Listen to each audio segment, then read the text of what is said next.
Beri aku 1000 orang tua, maka akan kucabut gunung Semeru dari akarnya. Tapi beri aku 10 pemuda, maka akan kuguncangkan dunia. Assalamualaikum warahmatullahi wabarakatuh. Salam sejahtera untuk kita semua. Om Swastiastu, Namo Buddhaya, salam kebajikan.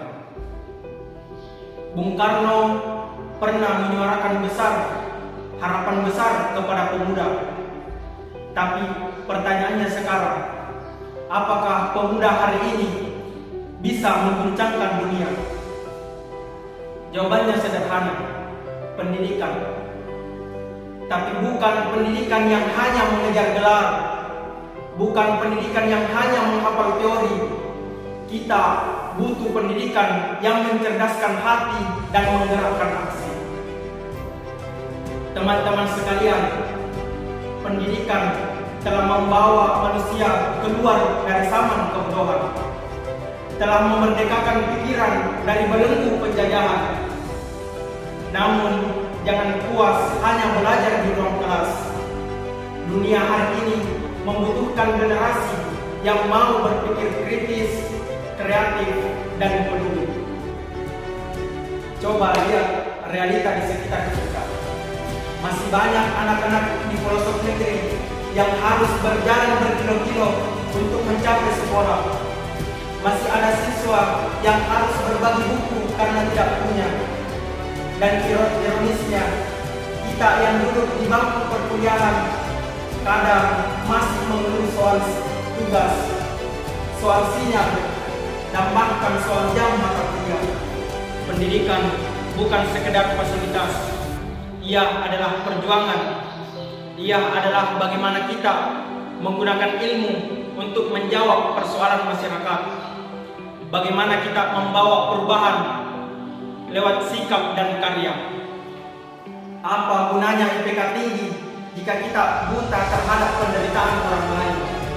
Apa gunanya gelar sarjana jika masyarakat di kampung kita sendiri tak merasakan manfaat kehadiran kita? Teman-teman sekalian, marilah kita ubah sudut pandang kita terhadap pendidikan. Jangan sekedar menjadi mahasiswa pencari nilai, jadilah pencari solusi. Jadilah pelita di tengah gelapnya ketimpangan, dan jadilah jembatan bagi mereka yang belum menjangkau cahaya ilmu. Marilah kita mulai dari diri kita sendiri. Mulai dari disiplin dalam belajar, jujur dalam ujian, aktif dalam berdiskusi, dan berani bertindak. Karena pendidikan sejatinya adalah proses menjadi manusia yang terus belajar. Belajar mengenali diri sendiri, belajar memahami orang lain, dan belajar memberi makna pada kehidupan. Saya teringat pada satu pepatah Tiongkok yang mengatakan bahwa jika ingin 1 tahun ke depan sejahtera, maka tanamlah padi. Jika ingin 10 tahun ke depan makmur, maka tanamlah pohon. Tapi jika ingin 100 tahun ke depan berjaya, maka tanamlah pendidikan di dalam diri generasi muda. Pendidikan adalah investasi jangka panjang yang tak akan pernah rugi. Dan kita, para mahasiswa, adalah tangan-tangan masa depan yang memegang kunci perubahan itu. Marilah kita terus belajar, bukan hanya untuk lulus, tapi untuk menghidupkan harapan rakyat Indonesia. Terima kasih. Assalamualaikum warahmatullahi wabarakatuh.